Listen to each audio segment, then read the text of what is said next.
Hallo, mein Name ist Elena. Herzlich willkommen bei Teil 2 der Campus Tour. Ich nehme euch heute mit und zeige euch ein paar weitere Orte des Campus der Freien Universität Berlin.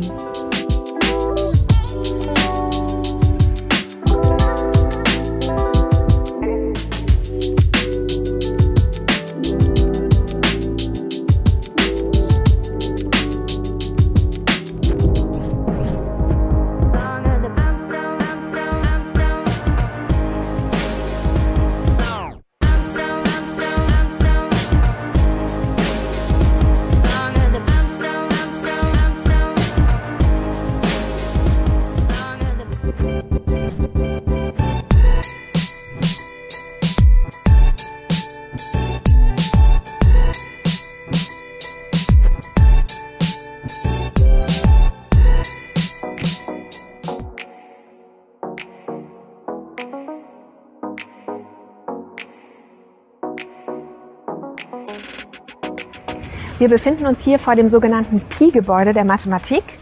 Pi, weil das Gebäude die Zahl Pi trägt. Früher ist die Zahl einmal komplett um das Gebäude rumgelaufen. Bei der Renovierung wurde tatsächlich durch das Vordach ein Teil der Zahl abgeschnitten. Aber dennoch hat das Gebäude seinen Namen behalten. Das Gebäude in der Arnim-Allee 6 wurde 1968 erbaut und 2008 im Jahr der Mathematik erneuert. Wir befinden uns hier im Innenhof des Gebäudes der Mathematik der Freien Universität Berlin. Das erkennt man auch schon an dieser schönen geometrischen Struktur hinter mir. Das ist nämlich ein Ikosaeder. Jetzt nehmen wir euch gleich mit in den Keller. Dort steht nämlich der 3D-Drucker des Gebäudes. Der 3D-Drucker im Gebäude kann mittels diskreter Geometrie Objekte in beliebig vielen Formen herstellen. Eine Software berechnet den Körper in Form eines Gitternetzes, das als Information für den Drucker dient.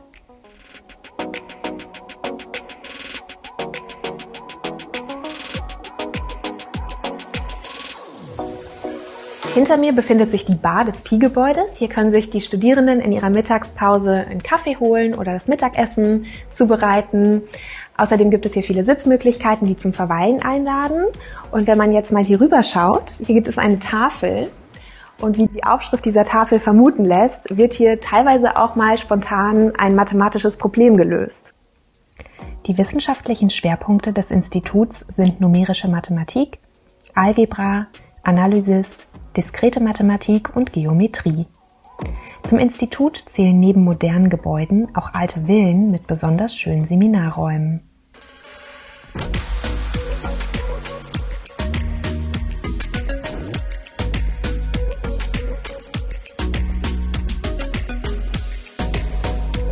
Das Gebäude hier hinter mir gehört zur Arbeitsgruppe der diskreten Geometrie und topologischen Kombinatorik. Am Institut können ein Bachelor- und ein Masterabschluss in Mathematik erworben werden, aber auch Lehrerinnen und Lehrer werden in dem Fach ausgebildet.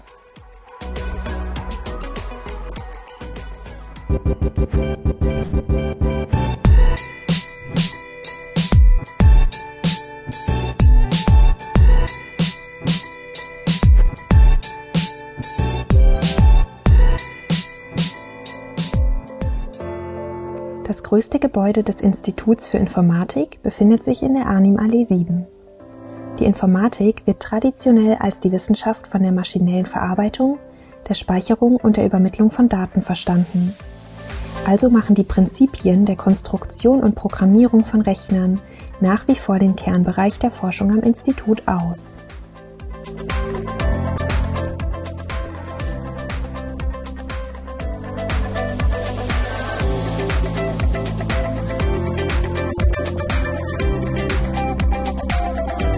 Ich stehe jetzt im wunderschönen und sehr hellen Innenhof der Informatik, der mit Bambus bepflanzt wurde. Das Fach wird auch stark durch die Anforderungen aus den Anwendungen bestimmt. So gibt es zum Beispiel Forschungsgruppen zu Programmiersprachen, IT-Sicherheit, medizinischer Informatik und Bioinformatik sowie Software Engineering. Hinter den abstrakt klingenden Begriffen verstecken sich hochspannende und zukunftsweisende Themen. So wird hier unter anderem an künstlicher Intelligenz geforscht. In diesem Zusammenhang wurden auch fußballspielende Roboter programmiert und autonome Fahrzeuge entwickelt. Die Roboter traten sogar zur Roboter-Weltmeisterschaft an. Die Pokale in den Regalen sprechen für sich. Doch nicht nur humanoide Roboter, sondern auch Roboterbienen und Fische werden hier trainiert. Neben Bachelor, Master und Lehramt der klassischen Informatik bietet das Institut ein Bachelor- und Masterstudium der Bioinformatik und einen Masterstudiengang für Data Science an.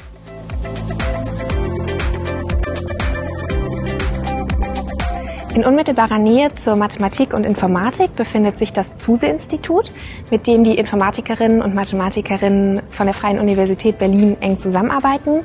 Dieses Institut ist benannt nach dem Erfinder des Computers, Konrad Zuse.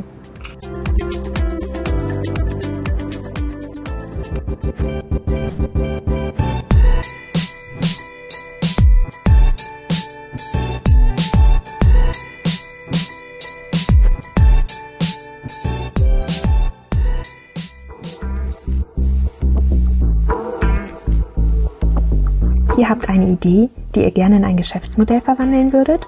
Oder macht sich euer Gründergehen bemerkbar und ihr sucht Gleichgesinnte? In der Startup-Villa der Freien Universität in der Altensteinstraße 40 stehen Büroräume für 25 Teams bereit. Hinter mir sind 2 Bildschirme, die funktionieren über eine Hybridtechnik. Man kann dort WebEx-Meetings gleichzeitig laufen lassen zu Präsentationen. Und außerdem ist dieser Raum mit der neuesten Mikrofon- und Kameratechnologie ausgestattet. Der Bereich hinter mir lädt Gründerinnen und Gründer zum gemeinsamen Treffen und Verweilen ein. Gerade in der Startup-Welt ist der Austausch extrem wichtig und genau dies lässt dieser Raum hier zu. Wenn Wissenschaftlerinnen und Wissenschaftler, Alumni oder Studierende ihre Geschäftsidee im eigenen Unternehmen auf den Markt bringen wollen, sind sie in der Vorbereitungsphase oft auf fachliche Unterstützung und Beratung angewiesen. Hier haben sie die Möglichkeit, ihre Gründungsidee weiterzuentwickeln und zu erproben. Dabei können sie sich mit anderen Startups sowie mit Expertinnen und Experten im Haus und in der Community vernetzen.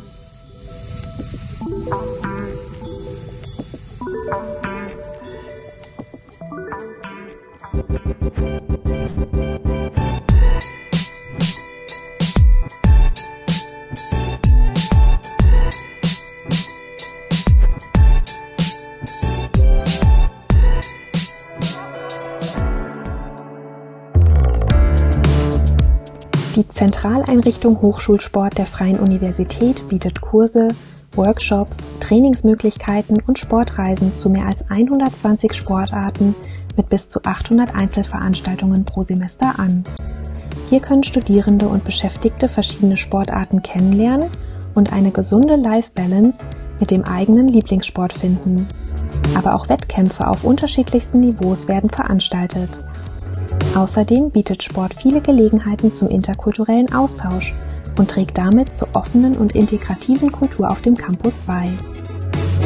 Auch zum Erhalt und zur Verbesserung der Gesundheit der Beschäftigten und Studierenden leistet der Hochschulsport einen großen Beitrag. Das Team organisiert zum Beispiel den hauseigenen Campus Run, die Teilnahme der Freien Universität am berlinweiten Firmenlauf und fördert mit dem Pausenexpress die Bewegung im Arbeits- und Studienalltag.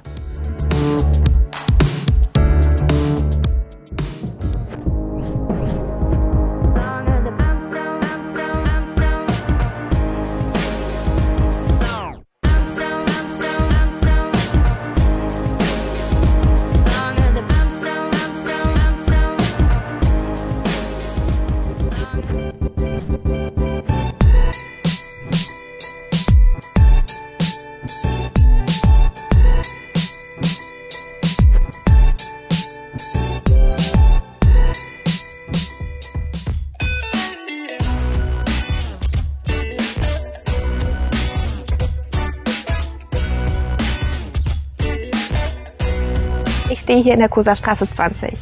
In dem Gebäude hinter mir befindet sich das Institut für Kunsthistorik, das Friedrich-Meinecke-Institut für Geschichtswissenschaften sowie das Institut für Veterinäranatomie und das Institut für Pharmakologie und Toxikologie.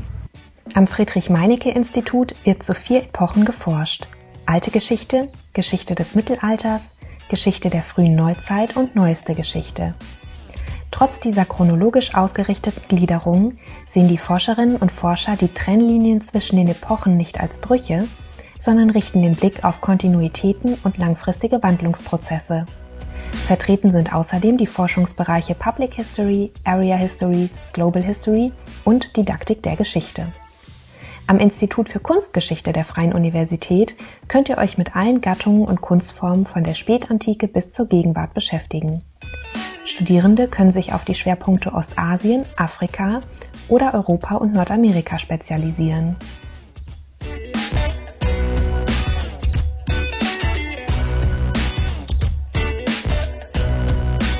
Die große und umfangreich ausgestattete Bibliothek des Gebäudes ist auch im Sommer schön kühl und ruhig und dadurch bei den Studierenden sehr beliebt.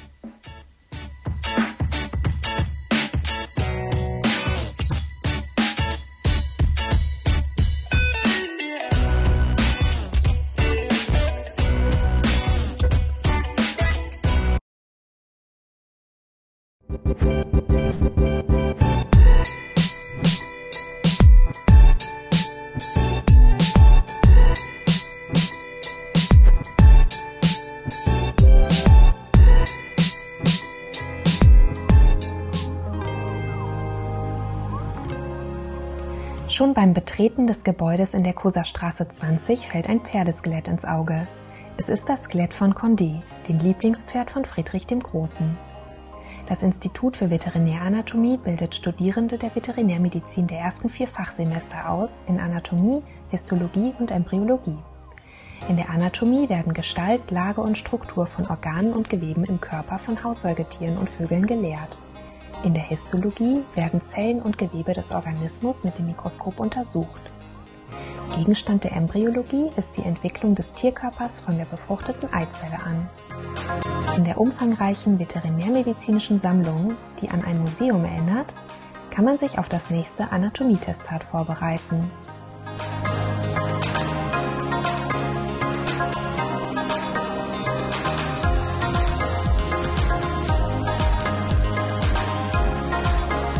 Am Institut für Pharmakologie und Toxikologie werden unter anderem Verdachtsfälle unerwünschter Arzneimittelwirkungen in der Tiermedizin erfasst. Tierärztinnen und Tierärzte dürfen in bestimmtem Umfang Arzneimittel selbst herstellen. In den Übungsräumen lernen Studierende die pharmazeutischen Grundlagen für das Anfertigen von Pulvern, Lösungen und Salben.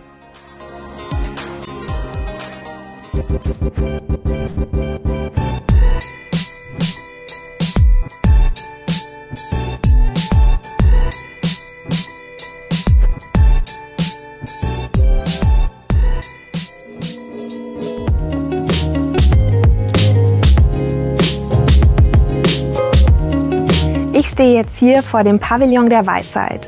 Dieser Pavillon wurde erbaut 2018. In diesem Jahr ist auch das Institut für Korea-Studien hier eingezogen. Und was sehr interessant ist, ist die Linie der Dachführung. Denn an dieser Linie kann man erkennen, ob es sich um ein koreanisches, um ein japanisches oder chinesisches Bauwerk handelt.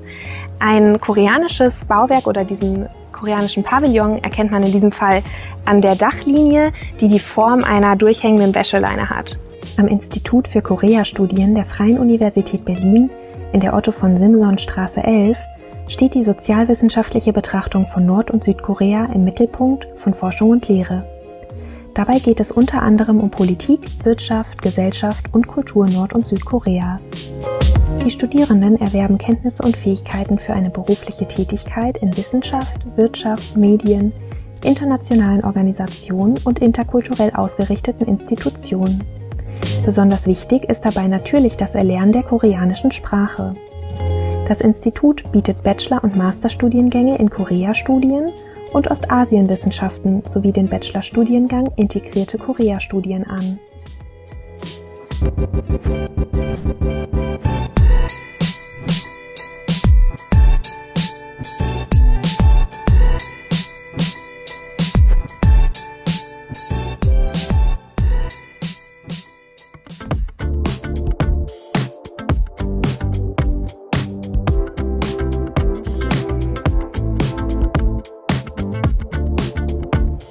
Unisport auf herrliche Art und Weise erleben.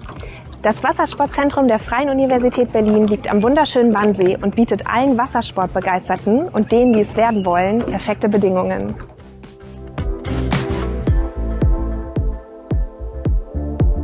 Neben dem Kursangebot vermietet das Hochschulsportteam auch Boote und Material für einen bewegungsreichen Sommer auf dem Wasser. Einsteiger und Fortgeschrittene sind gleichermaßen willkommen. Die Kurse werden von qualifiziertem und geschultem Personal geleitet. So könnt ihr verschiedene Sportarten erlernen, euch darin verbessern oder einfach den Spaß an der Bewegung genießen. Für die Ausleihe einiger Geräte ist eine Berechtigung erforderlich, zum Beispiel ein Segelschein. Diese Berechtigung erhaltet ihr, wenn ihr den dazugehörigen Kurs erfolgreich absolviert habt. Dann könnt ihr Boote und Equipment kostengünstig ausleihen und die Gewässer rund um das Wassersportzentrum erkunden.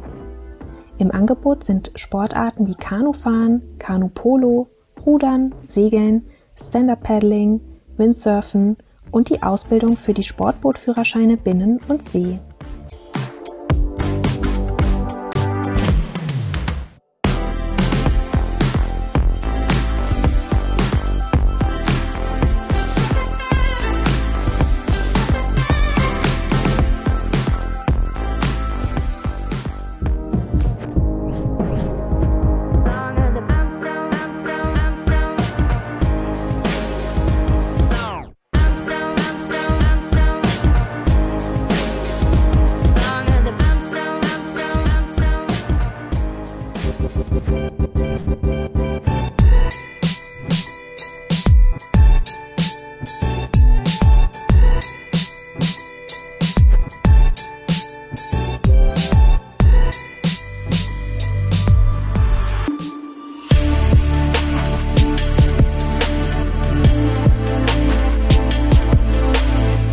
Das Institut für Meteorologie widmet sich dem Verständnis und der Modellierung von Klima- und Wetterprozessen und deren Wechselwirkungen mit der Umwelt.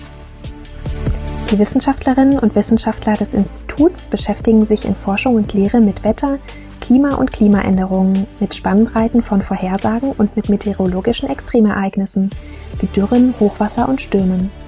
Es geht also darum, die Prozesse in der Erdatmosphäre zu verstehen und daraus Simulationen von Wetter und Klima auf Zeitskalen von Stunden bis Jahrtausenden abzuleiten. Das Studium ist spannend und facettenreich. Es vermittelt eine mathematisch-naturwissenschaftliche Betrachtungsweise und schließt mit dem Bachelor of Science sowie dem Master of Science ab. Die Studierenden vertiefen ihre theoretischen Kenntnisse in der Praxis, zum Beispiel bei der Wetterbeobachtung auf dem Wetterturm. Die Daten der eigenen Wetterstation fließen stündlich in das weltweite Messnetz. Ganz neu ist das MATLAB, in dem Studierende selbst entworfene Instrumente mit dem 3D-Drucker herstellen können. Das Institut vergibt auch Namenspatenschaften für Hoch- und Tiefdruckgebiete, hält Informationen über Pollenflug für Allergikerinnen und Allergiker bereit und betreibt gemeinsam mit der Meteo Group den Wassersportinformationsdienst für Berliner Gewässer.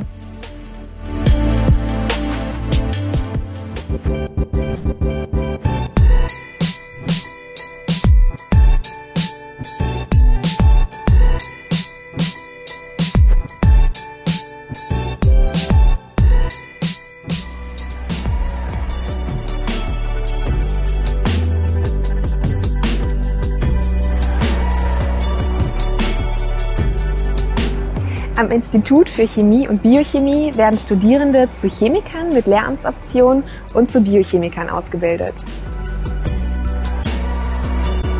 Die Wissenschaftlerinnen und Wissenschaftler mit dem Fachgebiet Anorganische Chemie sind im Chemiegebäude in der Fahrbeckstraße 34 bis 36 untergebracht. Im Gebäude befindet sich auch das NatLab. Es ist das Mitmachlabor für Schülerinnen und Schüler. Die Räume wurden 2020 frisch renoviert. Lehramtsstudierende der Chemie und Biologie arbeiten hier mit Schulklassen ab der Klassenstufe 5 und führen Experimente durch, die an die Lehrpläne der Berliner Schulen angepasst sind. Für interessierte Jugendliche bietet das NatLab zudem nachmittags und in den Schulferien weitere Kurse und Gelegenheiten, um in den modernen Laboren zu forschen, sich mit Forschenden und Studierenden auszutauschen und sich über das Studium an der Freien Universität zu informieren. Die Wissenschaftlerinnen und Wissenschaftler am Institut erforschen zum Beispiel radioaktive Metalle für Anwendung in der Nuklearmedizin, aber auch Metallkomplexe mit biologischer Funktion und das Element Phosphor werden hier unter die Lupe genommen. Weitere Schwerpunkte sind die Chemie der Halogene, vom Element Fluor bis zum Element Jod und Anwendungen für die Katalyse und funktionale Materialien.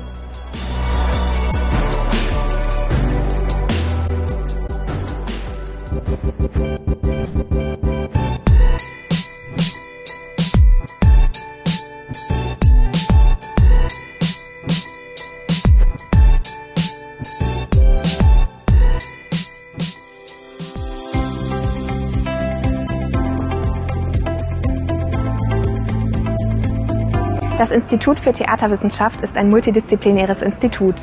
Dazu zählen Seminare für Theater, Tanz, Musik und Filmwissenschaft und Seminare zum Kultur- und Medienmanagement.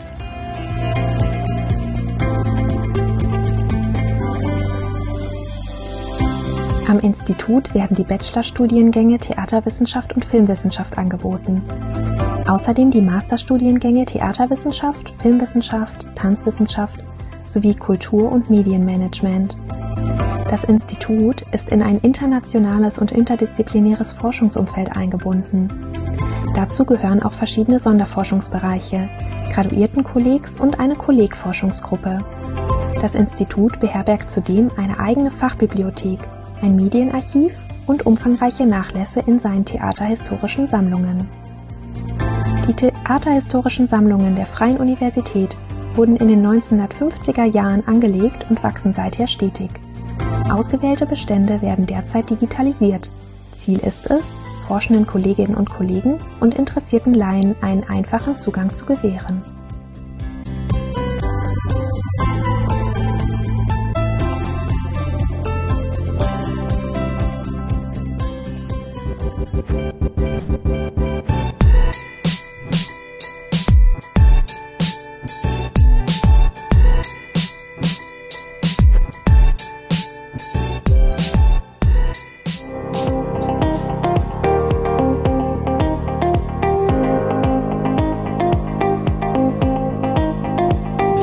Die Zentraleinrichtung für Datenverarbeitung, kurz CEDAT, ist das Hochschulrechenzentrum der Freien Universität Berlin.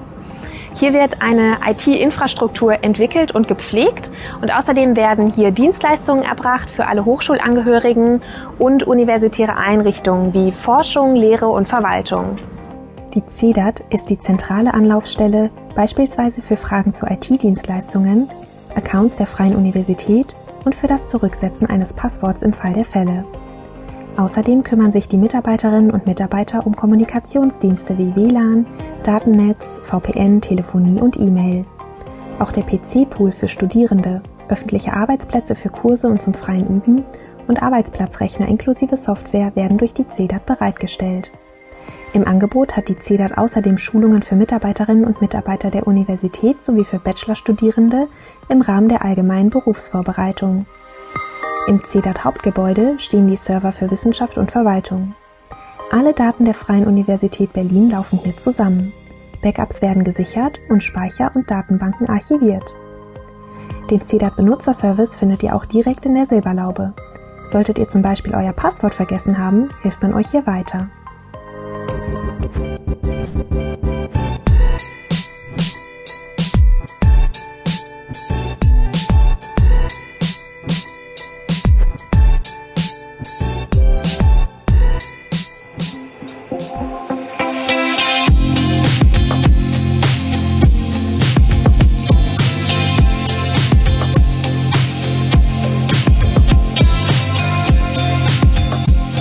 Das Lateinamerika-Institut, LAI, der Freien Universität Berlin wurde im Zuge der Universitätsreform 1970 als interdisziplinäres Zentralinstitut gegründet.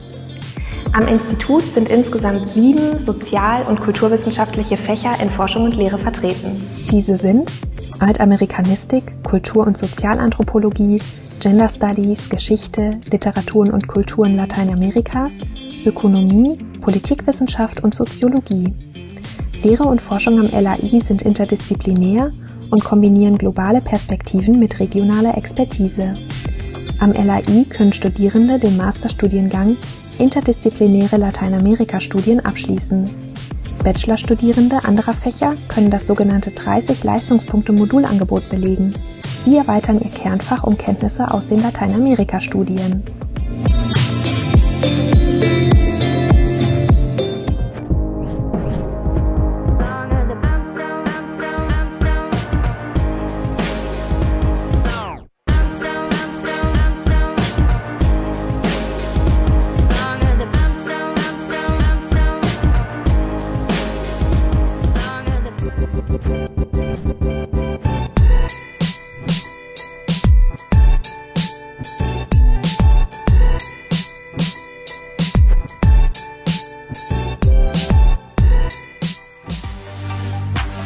Am Institut für Biologie könnt ihr 4 Studiengänge belegen: Bachelor und Master in Biologie, Bachelor in Biologie auf Lehramt sowie den spezialisierten Masterstudiengang Biodiversität, Evolution und Ökologie.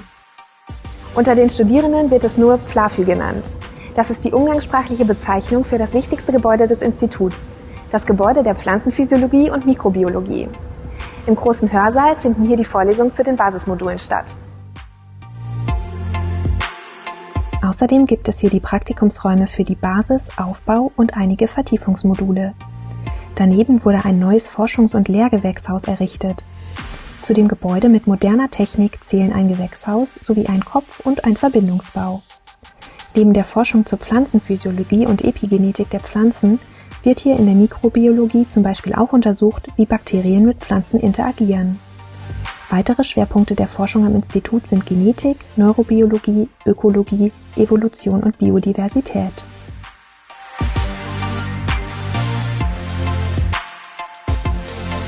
Ich stehe jetzt hier gerade vor dem Gartenhaus der Königin-Luise-Straße 2-4, welches zum Institut für Biologie gehört.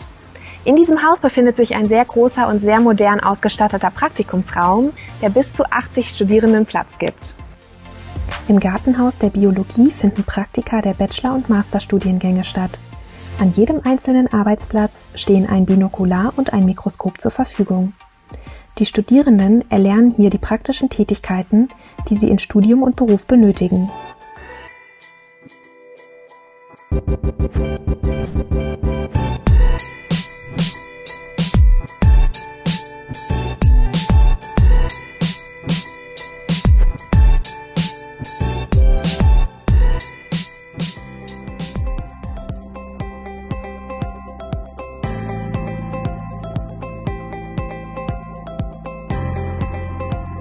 Das Institut für Pharmazie der Freien Universität Berlin gehört zu den großen Ausbildungsstätten in Deutschland. In Berlin-Brandenburg ist die Freie Universität die einzige Hochschule, die das Fach Pharmazie mit Staatsexamen anbietet.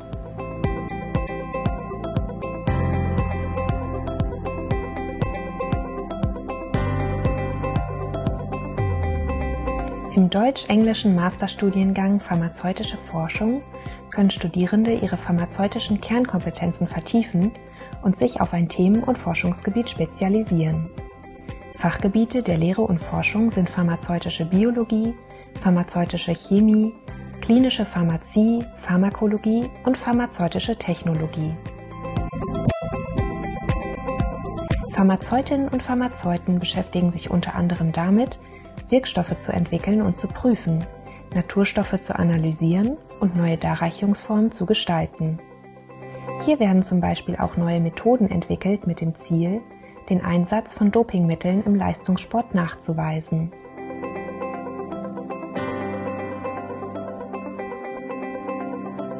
In einer neuen Modellapotheke können Pharmaziestudierende den Umgang mit den vielfältigen Rezepten und Fragen von Patientinnen und Patienten üben.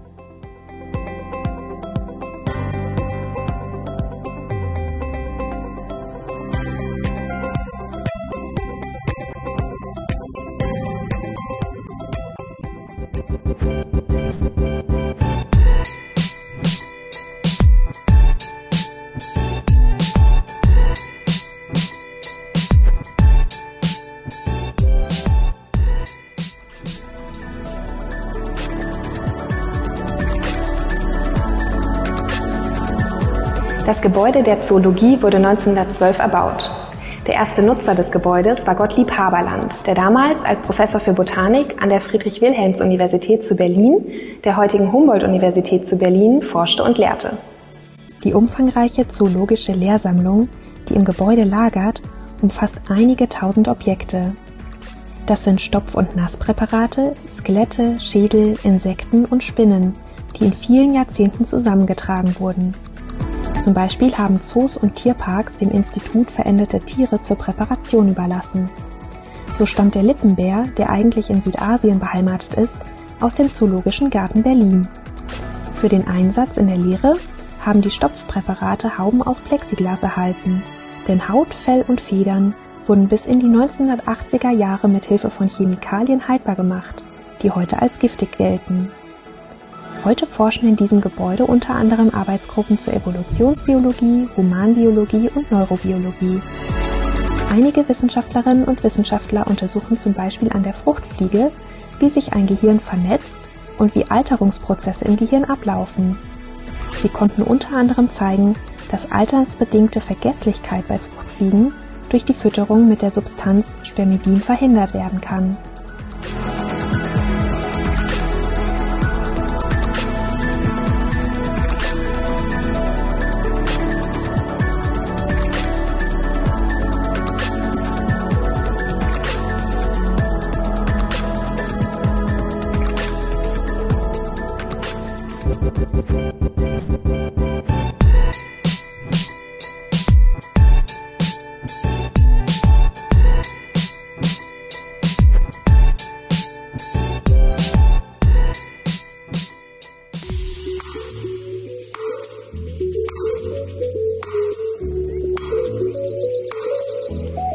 Hier im Albrecht-Teer-Weg befindet sich ein weiterer sehr interessanter Standort der Freien Universität Berlin. Bei dem Blick auf die weiten Felder könnte man meinen, man sei auf dem Land. Dabei ist man nur 10 Minuten vom Kudamm entfernt. Die angewandte Genetik gehört zum Institut für Biologie. Heute werden hier moderne molekularbiologische und genetische Methoden für die Grundlagenforschung und für angewandte Forschung eingesetzt. Untersucht wird zum Beispiel, wie das Wachstum von Pflanzen gesteuert wird. Ziel ist es unter anderem, Pflanzen resistenter gegen den Klimawandel zu machen. Zu den Gebäuden gehören der ursprüngliche Bau sowie Gewächshäuser und ein modern eingerichtetes Laborgebäude. Umgeben ist das Institut von Versuchsfeldern und alten Obstbäumen. Wir hoffen, dass euch unsere Tour gefallen hat und wünschen euch viel Erfolg und Spaß beim Studium.